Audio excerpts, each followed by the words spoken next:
तो hello student, कैसे हैं। और आज हम लेकर आए डिविजिबिलिटी रूल यानी भाज्यता नियम, यानी हम इसमें जानेंगे 2 और 3 और 6 से विभाज्य संख्या, यानी 2 और 3 से विभाज्य संख्या कैसे पहचानेंगे, यानी और 3 से विभाज्य। तो सबसे पहले हम हेडिंग डालेंगे 2 से विभाज्य, यानी 2 से कौन कौन संख्या विभाज्य होते हैं। तो कहोगे जिस संख्या का इकाई का अंक अगर क्या हो 2 से विभाज्य, तो वो संख्या क्या होती है, 2 से विभाज्य होता है। तो लिख देते हैं, हमने ये लिखा है कि जिस संख्या का इकाई का अंक अगर क्या है 2 से विभाज्य है, तो वह संख्या क्या होती है, पूरी संख्या 2 से क्या होती है, विभाज्य होती है। जैसे हम फॉर एग्जांपल लिख लेते हैं, और एक नहीं एग्जांपल ये भी कर सकते हो। जिस संख्या का अगर हम कुछ सवाल लिख देते हैं, जैसे कि लिख दिया 540 और 772, हाँ इतना लिख दिया आपका।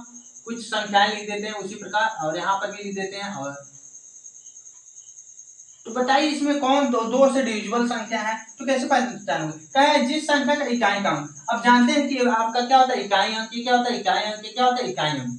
तो जिस संख्या का इकाई का अंक अगर 2 से विभाज्य है, तो संख्या क्या होती है, पूरी संख्याएं 2 से डिविजिबल होती हैं, हम पहचान सकते हैं। तो बताओ इसका इकाई का अंक क्या है, 0। 0 2 से डिविजिबल है, नहीं पता तो ये भी जान सकते हो। ये भी कहा जाता है जिस संख्या का इकाई का अंक अगर 0 या 2 या 4 या 6 या 8 हो, यानी लास्ट यूनिट बोल सकते हो, लास्ट टर्म यानी 0 4 हो, तो संख्या क्या होती है, 2 से डिविजिबल होती है। इसके लास्ट में 2 है, तो संख्या पूरी क्या होगी, 2 से डिविजिबल होगी। यानी इससे जब हम 2 से डिविजिबल करेंगे, यानी भाग देंगे, तो ये संख्या का रिमाइंडर क्या आएगा, 0 आएगा।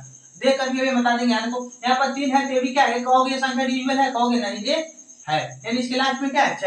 यानी डिवीजन मतलब ये होता है जिस संख्या में अगर 2 से हम भाग दें, या 3 से, अगर 3 का है तो 3 से भाग देते, रिमाइंडर क्या बचे 0। अगर इसमें हम 2 से अगर डिविजिबल यानी भाग देते, तो भाग देकर देखा, भाग देख लेना, यहाँ पर बचे 14, 2 से 14 यानी 0 हो गया, कट गया। यहाँ पर 0 उतारोगे तो उस कंडीशन में यहाँ क्या किया जाता है, 0 उतारा जाता है। आपका ये हो जाएगा क्या आंसर 270। तो इस तरह इसी प्रकार से डिविजिबल जांच किया जाता हो गया। अब जानेंगे हम 3 से डिविजिबल संख्या का अंकों का योग अगर योग करने पर या 3 से विभाज्य है, तो संख्या क्या होती है, पूरी संख्या 3 से विभाज्य होती है। जैसे हमने कुछ संख्याएं लिख दी है फॉर एग्जांपल, जैसे कि हमने लिख दिया कुछ संख्याएं इसी तरह लिख दी हैं, और यहाँ देखो हो गया। यहाँ देखो हमने कुछ संख्या लिखा है यहाँ पर और यहाँ। तो बताओ ये 2 से डिविजिबल है यानी 3 से डिविजिबल है कि नहीं, 3 से विभाज्य कि नहीं। अगर इसे हम 3 से भाग देते हैं, तो इसका रिमाइंडर 3 बचेगा। क्या रिमाइंडर 0 होगा कि नहीं। जैसे कि हमने कुछ और लिख दिया एग्जांपल, फॉर एग्जांपल इस तरह। अब बताइए क्या 3 से डिविजिबल है, तो कैसे पहचानोगे। यदि संख्याओं का योग कर रहे हो, अगर 3 से क्या है डिविजिबल हो, तो संख्या क्या होती है, पूरी 3 से डिविजिबल होती है। तो जोड़ लो 5 + 4 + 3 + कितना होगा 2 + 4, इन सबका योग कर लो। ये संख्या है, इसका यानी अंकों का योग। अंक मतलब ये आपका कितने अंक है, 1 2 3 4 5 अंक है। तो सबका जोड़ 5 और 9, और 9 3 आपका होगा कितना, तो 9 3 आपका होगा 12, 12 2 14, और 14 और 4 कितना होगा 18। अब जानते हैं कि 3 6 18 यानी डिविजिबल, यानी 18 क्या है 3 से डिविजिबल है। तो इसलिए पूरी संख्या क्या है 3 से डिविजिबल है। इसी प्रकार इसका निकालना है, तो क्या करना 7 + 2 + 4 + 5 जोड़ लो। 7 2 9, 9 4 कितना होगा 13, और 13 5 कितना होगा 18। यानी 18 हम जानते हैं कि 3 6 18 होता है, यानी ये संख्या क्या है 3 से डिविजिबल है, ये भी है क्या है 3 से डिविजिबल। तो बेसिकली आपको इतना टाइम नहीं लगाना है, क्योंकि हम एक बहुत ही बेहतरीन चैप्टर लेकर आने वाले हैं, सम आफ्टर डिजिट। अब किसी भी संख्याओं का अगर योग न हो रहा है, तो उस संख्या को क्या करो वहां से हटा दो। यानी वो बहुत ही बेहतरीन, हमें लगता है कैलकुलेशन जो भी बच्चे को अगर कैलकुलेशन का, एक बच्चा जो कैलकुलेशन कर सकता है। जैसे कि हमें पता है कि ये 3 से डिविजिबल है कि नहीं, अगर पता करना, तो बेसिकली अगर देखना कि जिस संख्याओं का योग अगर न हो रहा है, तो उसे क्या करो उससे हटा दो। 5 4 न हो रहा है हटा दो, 3 2 5 1 4 न हो रहा है तो हटा दो। यानी हमें पता चलेगा कि 9 जो होता है न हो रहा है तो हटा दो। इसलिए हमें पता चल रहा है कि 9 भी क्या होता है 3 से डिविजिबल होता है, इसलिए पूरी संख्या क्या है 3 से डिविजिबल है। और इसे हमें पता करना है, क्या करना है, जहां पर 9 जोड़ने को हो रहा है उसे हटा दो। ये भी 9 हो रहा है 5 4 9 हटा दो, यानी इससे पता चला कि 3 से क्या डिविजिबल। जैसे हमने कोई सवाल लिख दिया, आपको इतना टाइम नहीं लगाना, क्योंकि जोड़ना भी बहुत टाइम लग जाएगा। यहाँ देखो अगर कोई सवाल लिख दिया हमने इसी प्रकार, यहाँ पर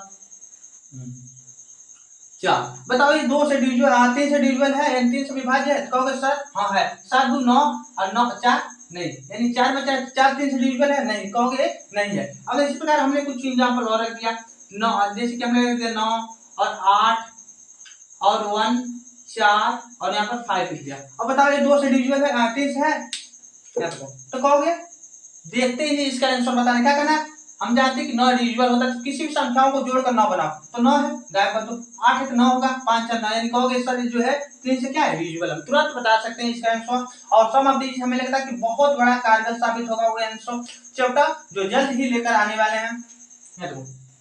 तो 2 और 3 से हम जान गए कि 2 से कौन संख्या होती है जिस संख्या के लास्ट में अगर क्या हो 0 हो या यानी इवन ना हो, क्या सम संख्या हो तो संख्या क्या होता है 2 से डिविजिबल होता है। उसी प्रकार हम जानेंगे 6 से विभाज्य संख्या, 6 से कौन कौन संख्या विभाज्य होंगे, तो 6 से वही संख्या विभाज्य होंगे जो 2 और 3 से होंगे, यानी द्वितीय 6 होता है ना, वही संख्या 6 से डिविजिबल होंगे जो 2 से भी होगा और 3 से, वो क्या होगा 6 से होगा। तो बेसिकली मिटा देते हैं, इस पर भी आधारित प्रश्न को सॉल्व करते हैं। तो हमने लिखा कि 6 से कौन होंगे जो 2 से भी कटेंगे और जो 3 से भी। तो कुछ एग्जांपल में लिख लेते हैं, एग्जांपल में कुछ सवाल लिख देते हैं, जैसे कि हमने लिख दिया 5 4 कुछ भी यहाँ पर लिख दिया, और यहाँ देखो और हो गया। बताओ इस 6 से डिविजिबल है, और कुछ और भी एग्जांपल लिख देते हैं 8 5 और 4 1 और यहाँ पर लिख देते हैं 0। और देखो बताओ ये 6 से डिविजिबल है, और यहाँ देखो तो हमें जांच करने के लिए देखो जिस संख्या के लास्ट में अगर सम संख्या है तो 2 से डिविजिबल होता है, ये तो ये बता दिया कि हम 2 से क्या है कट रहे हैं, लेकिन अब जांच करना किन से, 2 से भी कटना चाहिए और 3 से, दोनों से जो पक्का है वो 6 से भी क्या है पक्का हो जाएगा। तो 6 तो हम तो 2 से जान गए, 3 से कैसे पता करोगे, तो संख्याओं को जोड़कर 9 बनाओ, 5 4 9 हटा दो, 9 7 2 9, यानी 3 से डिविजिबल, इसलिए संख्या क्या है 6 से भी क्या है डिविजिबल हो गया 0। तो इसलिए पता चला कि 2 से आप जांच करना बस 3 से। तो हम जानते हैं कि 5 4 कितना होता है 9 और 8 कितना होता है 9, ये जोड़ कर भी देख सकते हो बाबू, 8 प्लस 5 प्लस कितना होता है 4 प्लस 1 प्लस 0। हमने यही कहा था अगर उसके अंकों का योग अगर 3 से डिविजिबल है यानी विभाज्य है तो संख्या पूरी क्या होती है 3 से होती है। जोड़ लो 8 5 13 13 4 कितना होगा 13 4 आपका होगा 17 17 1 18, 0 में 1 जोड़ोगे कोई फायदा नहीं इससे होगा। ऐसे भी हम जानते हैं 8 1 9 होता है, 3 3 9 कटता ही है। तो हो गया, तो आज के लिए बस इतना ही है, और इसके बाद हम मिलेंगे नेक्स्ट वीडियो में। अगर चैनल पर आप नए हैं तो चैनल को सब्सक्राइब जरूर करें।